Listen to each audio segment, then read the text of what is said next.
नमस्कार विद्यार्थी मित्रांनो, नेक्स्ट टॉपिकमध्ये आपल्याला क्वेश्चन बघायचे आहेत. याच्यामध्ये कोणत्या टॉपिकवरती आधारित प्रश्न आपण बघणार आहोत तर बंगालची फाळणी, पार्टिशन ऑफ बेंगॉल आणि त्याच्यानंतर टिळक युग. टिळकांवरती पण बरेच प्रश्न विचारले जातात, तर त्याच्या संबंधित काही प्रश्न आहेत 14 ते 24 मध्ये. काहीच आहेत रिपीटेडली प्रश्न विचारलेला नाही आहे त्याच्यावरती. ठीक आहे, 14 ते 24 मधला पॅटर्न सांगतोय. 14च्या अगोदर विचारले गेलेत 11 पासून ते 14 पर्यंत याच्यावरती प्रश्न, परंतु 14 ते 24 मध्ये पॅटर्न याच्याबद्दलचा थोडा ट्रेंड जो आहे तो कमी झालेला आपल्याला बघायला मिळतो. तरी पण त्याच्याबद्दलची काही माहिती आपल्याला असणं गरजेचं आहे. ठीक आहे, याच्यामध्ये मग पहिला प्रश्न आपल्याला बघायचा आहे तो आहे बंगालच्या फाळणीनंतर भारतामध्ये काही इथल्या देशी शैक्षणिक संस्था, स्वदेशी शैक्षणिक संस्था स्थापन करण्यात आल्या होत्या, त्याच्याबद्दलचा प्रश्न आहे. ठीक आहे, राष्ट्रीय शिक्षण परिषद, नॅशनल काउन्सिल ऑफ एज्युकेशन किंवा नॅशनल एज्युकेशन काउन्सिल, राष्ट्रीय शिक्षण परिषदेची स्थापना कधी करण्यात आलेली होती. ठीक आहे, बाकीचे सगळे हे पर्याय बघा, सगळे पर्याय 47, 45, 47, 47 आणि 50 ते इररिलेव्हंट ऑप्शन आहेत. ठीक आहे, एकच पर्याय जो आहे त्याच्यामध्ये तो आहे 1906चा.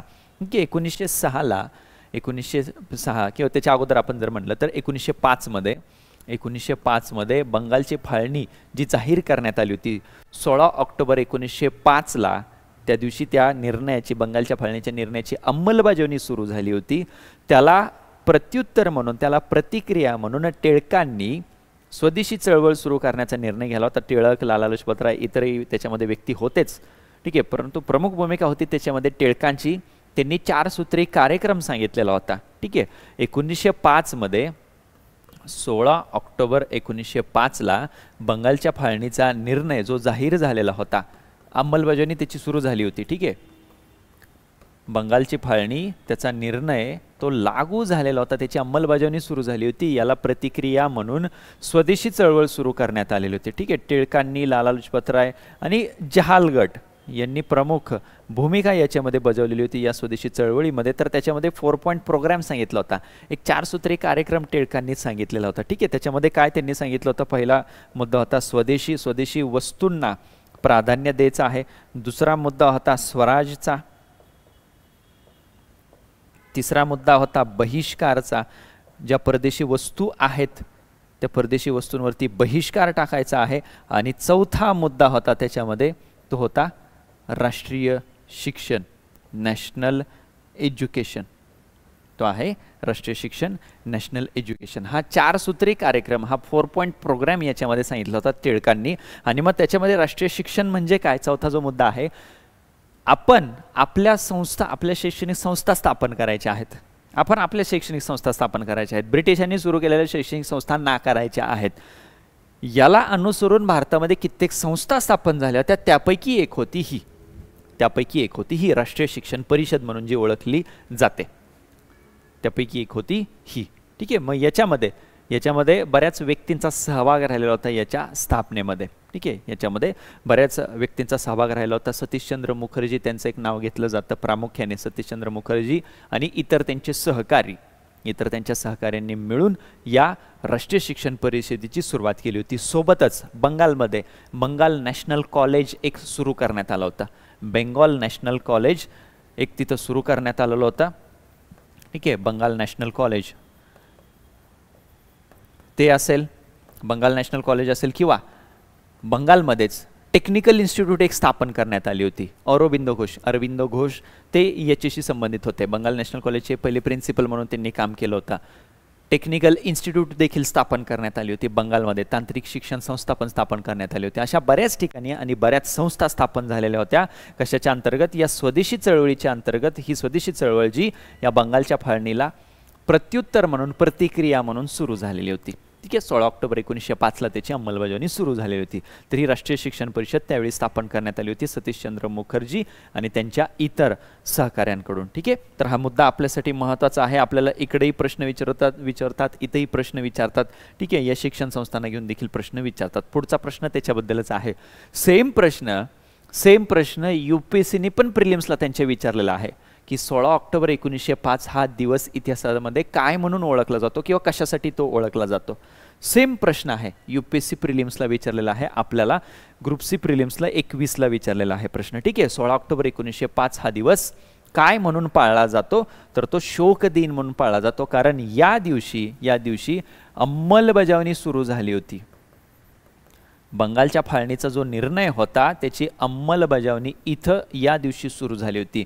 निर्णय याच्या अगोदरच झालेला होता. ठीक आहे, निर्णय याच्या अगोदरच झालेला होता.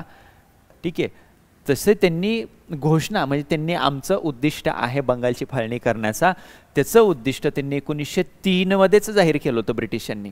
1903 मध्येच की आम्ही पुढे जाऊन बंगालची फाळणी करणार आहोत हे त्यांनी सांगितलेलं होतं. निर्णय ऑफिशियली अधिकृतरित्या डिक्लेअर इथं करण्यात आला आणि अधिकृतरित्या त्याची अंमलबजावणी तो लागू कधी झाला, इथं लागू झाला. ठीक आहे, कोण होतं त्यावेळी व्हॉइसरॉय? ठीक आहे, त्यावेळी व्हॉइसरॉय कोण होतं? Lord Curzon. त्यावेळी व्हॉइसरॉय कोण होतं? Lord Curzon. कर्झनच्या कालावधीमध्ये झालेला हा निर्णय आहे. कर्झनच्या कालावधीमध्ये झालेला हा निर्णय आहे. ठीक आहे, पूर्व बंगाल आणि सध्याचा पश्चिम बंगाल या पद्धतीने दोन बंगालचे भाग वेगवेगळे करण्यात आले. ढाका आणि कलकत्ता अशा दोन त्याच्या कॅपिटल राजधान्या असतील ते त्याच्या अंतर्गत सांगण्यात आलं होतं. आता याच्यामध्ये कारण काय सांगितलं होतं ब्रिटिशांनी? कारण हे सांगितलं होतं की बंगाल जो आहे तो खूप मोठा भाग आहे, खूप मोठा प्रदेश आहे आणि त्याचं प्रशासन चालवणं आमच्यासाठी जरा अवघड जाते, म्हणून आम्ही त्याला विभागत आहोत. हेच कारण सांगितलं होतं. अधिकृत ऑफिशियल रिझन हे सांगितलं होतं, परंतु अधिकृत कारण ते नव्हतं. खरं कारण ते नव्हतं. की अधिकृत कारण त्यांनी ते सांगितलं होतं, खरं कारण ते नव्हतं. खरं कारण काय होतं की बंगाल प्रांतामध्ये मोठ्या प्रमाणामध्ये राष्ट्रीय चळवळ वाढायला लागली होती आणि मग कर्झनला ते लक्षात यायला लागलं होतं की या बंगालच्या एकतेला जर आत्ताच आपण फोडलं नाही तर पुढे जाऊन आपल्या सत्तेला इथं अडचणी निर्माण होतील. म्हणून त्यांनी निर्णय घेतलेला होता की या हिंदू मुस्लिम समुदायाला वेगळं करायचं आहे, या बंगालला डिवाइड करायचं आहे. ठीक आहे, जो पूर्व बंगालचा भाग होता मग तिथं मुस्लिम लीग 1906ला स्थापन झाली होती आणि त्याचा प्रभाव तिथं वाढत चाललेला होता. मुस्लिम लीगचा प्रभाव तिथं वाढत चाललेला होता. ठीक आहे, या पद्धतीने दोन समुदाय वेगळं करणं आणि हा मोठा भाग जिथं मोठ्या प्रमाणात युनिटी एकता दिसते त्याला वेगळं करणं, तो पण एक उद्देश याच्यामध्ये असलेला आपल्याला बघायला मिळतो. ठीक आहे, त्या दरम्यान या व्यक्तींनी अधिकृत कारण ते सांगितलेलं होतं की प्रशासकीयदृष्ट्या अवघड जाते आम्हाला त्याचं सांभाळणं, परंतु होम सेक्रेटरी होता त्यावेळी रिस्ले नावाचा. ठीक आहे, रिस्ले नावाचा होम सेक्रेटरी होता. ते नाव लक्षात ठेवा, कदाचित आपल्याला असल्या ज्या फॅक्ट्स आहेत अशा फॅक्ट्स बऱ्याच वेळा राज्यसेवा विचारते. ठीक आहे, रिस्ले नावाचा एक ब्रिटिश अधिकारी होता, होम सेक्रेटरी होता. त्याने डायरेक्ट खरं सांगून टाकलं होतं, united Bengal is a power against us, असं त्यांनी स्टेटमेंट केलं होतं. युनायटेड बेंगॉल म्हणजे हा जो एकत्रित बंगाल आहे तो आमच्यासाठी एक शक्ती म्हणून काम करतो ब्रिटिश सत्तेसाठी, त्यामुळं आम्हाला जर इथं टिकायचं असेल तर याला डिवाइड करावाच लागेल. हे सरळ सरळ विधान त्यांनी केलेलं होतं होम सेक्रेटरी रिस्लेने. ठीक आहे, त्यांनी खरं सांगून टाकलेलं होतं. बाकीच्यांनी लोकांनी मान्य केलेलं नव्हतं, ब्रिटिश लोकांनी ते का करतोय आम्ही, यांनी ते मान्य केलेलं होतं, यांनी उघडपणे सांगितलेलं होतं. ठीक आहे, नेक्स्ट पुढचा प्रश्न, डॅश डॅश या आंदोलनाची मुख्य उणीव कमतरता म्हणजे यात मुसलमानांचा विशेषतः मुसलमान शेतकऱ्यांचा पाठिंबा मिळवता आला नाही. तर ती कोणती चळवळ होती? ती स्वदेशी चळवळ होती. आत्ताच तुम्हाला एक गोष्ट सांगितली. ठीक आहे, 1905ला ही बंगालची फाळणी झाली, 1906ला मुस्लिम लीगची स्थापना झाली. मोठ्या प्रमाणामध्ये या मुस्लिम लीगला सपोर्ट वाढत चाललेला होता आणि विशेषतः मुस्लिम शेतकऱ्यांनी याच्यामध्ये सहभाग घेतला नव्हता. मुस्लिम शेतकऱ्यांनी याच्यामध्ये सहभाग घेतलेला नव्हता या स्वदेशी चळवळीमध्ये. ठीक आहे, बाकी मग विद्यार्थी, महिला, इतर समुदाय सगळं त्यांचं योगदान चांगलं या स्वदेशी चळवळीमध्ये राहिलेलं होतं. ठीक आहे, नेक्स्ट पुढचा प्रश्न आहे टिळक युगावरती आलेले प्रश्न आता इथून पुढे चालू होणार आहे. ठीक आहे, जहाल युग, टिळक युग त्याचे संबंधित प्रश्न आपण बघणार आहोत. भारतीय असंतोषाचे जनक असा लोकमान्य टिळकांचा उल्लेख खालीलपैकी कोणी केला आहे? तर sir Valentine Chirol. Sir Valentine Chirol यांचं एक पुस्तक त्यावेळी आणलेलं होतं, त्यांनी प्रकाशित केलेलं होतं. त्या पुस्तकाचं नाव होतं द इंडियन अनरेस्ट. पुस्तकाचं नाव लक्षात ठेवा, आपल्याला पुस्तकाबद्दल प्रश्न विचारू शकतात कारण त्याच्यामध्ये उल्लेख काय केलेला आहे त्याच्याबद्दल प्रश्न विचारून झालेले. ठीक आहे, द इंडियन अनरेस्ट या पुस्तकामध्ये त्यांनी फादर ऑफ इंडियन अनरेस्ट, भारतीय असंतोषाचे जनक असा उल्लेख टिळकांचा केला होता. ठीक आहे, द इंडियन अनरेस्ट म्हणजे जी इथं ब्रिटिश सत्ता होती त्या ब्रिटिश सत्तेच्या विरोधामध्ये भारतीय लोकांच्या मनामध्ये असंतोष का आहे, का नाराज आहेत, त्याचं त्याने ॲनालिसिस करण्याचा प्रयत्न केला होता या पुस्तकामध्ये. आणि त्याच्यामध्ये त्यांनी जबाबदार कोणाला धरलं होतं की भारतीय लोक एवढ्या मोठ्या प्रमाणामध्ये ब्रिटिशांच्या विरोधात रस्त्यावर का उतरायला लागलेत, का असंतोष व्यक्त करत आहेत, तर त्याचं कारण कोण आहे, तर टिळक आहेत असा दावा त्यांनी त्या पुस्तकामध्ये केला होता.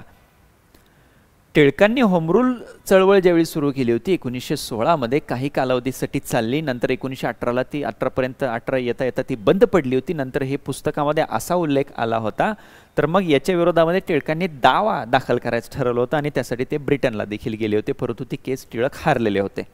ठीक आहे, ती केस टिळक हारलेले होते. ठीक आहे, तो मुद्दा देखील लक्षात ठेवा. व्हॅलेंटाईन चिरोल यांचं ते पुस्तक आहे द इंडियन अनरेस्ट नावाचा. नेक्स्ट, होम रूल मुवमेंटबद्दल प्रश्न आहे. 1916ला टिळकांच्या बाजूने सुरू करण्यात आली होती, टिळक आणि ॲनी बेझंट यांच्या बाजूने सुरू करण्यात आली होती. ठीक आहे, होम रूल म्हणजे काय?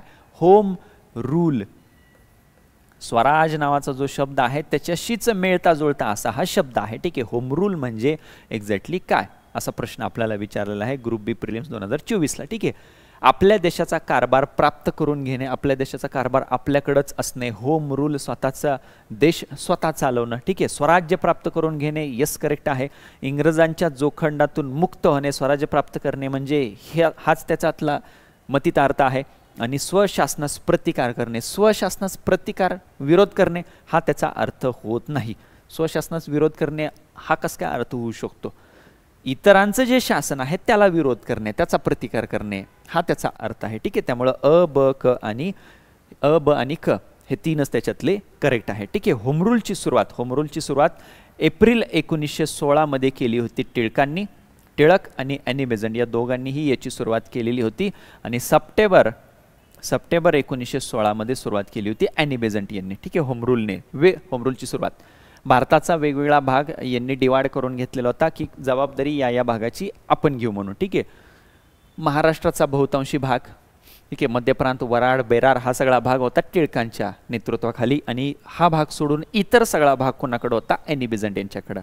ठीक आहे, होम रूलची संकल्पना यांनी मांडली होती ॲनी बेझंट यांनी. ॲनी बेझंट यांची होम रूल खूप जास्त फेमस झाली होती टिळकांच्या तुलनेत. एवढी फेमस झाली, राष्ट्रीय पातळीवरचे बरेच नेते ॲनी बेझंट याच्या होम रूल चळवळीमध्ये सामील झाले. एवढ्या फेमस झाल्या ॲनी बेझंट की ब्रिटिशांना त्यांना अटक करावी लागली. अटक केल्यानंतर आणखी चळवळ वाढली. 2 महिन्यातच त्यांना सोडून द्यावं लागलं ब्रिटिशांना. आणखी फेमस त्या झाल्या 1917च्या कलकत्ता अधिवेशनाच्या अध्यक्ष बनल्या. 1917ला कलकत्त्याला झालेलं अधिवेशन त्याच्या अध्यक्ष बनल्या ॲनी बेझंट. ठीक आहे, हे मुद्दे देखील त्याच्याशी संबंधित असलेले लक्षात ठेवा, आपल्यासाठी ते इम्पॉर्टंट आहेत. नेक्स्ट, मध्यवर्ती प्रांत व बेरारपर्यंत होम रूल चळवळ, मध्य प्रांत, बेरार, महाराष्ट्राचा भाग याची सगळ्याची जबाबदारी कोणाकडे होती? टिळकांकडे होती. ठीक आहे, या होम रूल चळवळ पोहोचवण्याचे काम अनेकांनी केले, त्याचे संबंधित मग विधानं दिले. ठीक आहे, खापर्डे यांनी यवतमाळ येथे शाखा स्थापन केली, चुकीचं विधान आहे. अने यांनी अमरावतीजवळ शाखा उघडली, चुकीचं विधान आहे. मुंजे यांनी नागपूरजवळ शाखा स्थापन केली, करेक्ट आहे. याच्यामध्ये चुकलंय काय? खापर्डे यांच्याकडे जबाबदारी होती अमरावतीची आणि अने यांच्याकडे जबाबदारी होती यवतमाळ यांची. ठीक आहे, आयोगाने काय केलं? ते शफल केलंय, फक्त ते शफल केलेलं आहे. महाराष्ट्रामध्ये जहाल गट विशेषतः टिळकांचे मोठ्या प्रमाणामध्ये समर्थक होते. त्या समर्थकांनी या होम रूलची वेगवेगळ्या ठिकाणी जबाबदारी घेतलेली होती. तर त्याच्यामध्ये खापर्डे अमरावती लक्षात ठेवा, अने यवतमाळ आणि मुंजे नागपूर या 3 ठिकाणी या होम रूलच्या शाखा सुरू केल्या होत्या आणि होम रूल चळवळ तिथं सुरू ठेवलेली होती. त्यामुळं फक्त क जे आहे ते त्याच्यातलं योग्य आहे, वरच्यातला सिक्वेन्स जो आहे तो आयोगाने चेंज केलेला आहे. तो मुद्दा तेवढा त्याच्यातला लक्षात ठेवा. ठीक आहे, स्वराज शब्दाबद्दल प्रश्न विचारलाय 15ला. स्वराजचा अर्थ काय? जसं होम रूल बद्दल विचारले तसं स्वराजबद्दल विचारलेलं आहे. स्वराज म्हणजे स्वयंशासन असं टिळकांना वाटत होतं, तर स्वराज म्हणजे परकीय राजवटीपासून पूर्ण मुक्तता असं कोणाला वाटत होतं? ठीक आहे, तर स्वराज टिळकांची जी भूमिका होती तोपर्यंत गांधी तेवढे फेमस झालेले नव्हते. ठीक आहे, जोपर्यंत टिळकांचं युग होतं तोपर्यंत गांधी युग आणखी सुरू झालेलं नव्हतं. सुभाषचंद्र बोस यांची पण आणखी भूमिका नंतर बघायला मिळालेली होती. तोपर्यंत सुभाषचंद्र बोस खूप आणखी तरुण होते, ते तेवढे फेमस झालेले नव्हते. टिळक युगामध्ये हे 2 व्यक्ती होते, अरविंद बाबू आणि अरविंद घोष. त्या दोघांची भूमिका होती या पद्धतीने की स्वराज म्हणजे परकीय राजवटीपासून पूर्ण मुक्तता. ठीक आहे, या पद्धतीने देखील आयोगाने आपल्याला प्रश्न विचारलेला आहे. ठीक आहे, बंगालची फाळणी, टिळक याच्याबद्दल एवढेच प्रश्न आहेत 14 ते 24 मध्ये. ठीक आहे, सांगितलेल्या ॲडिशनल गोष्टी व्यवस्थित रीड करा, त्या आपल्यासाठी महत्त्वाच्या आहेत. ठीक आहे, थँक्यू.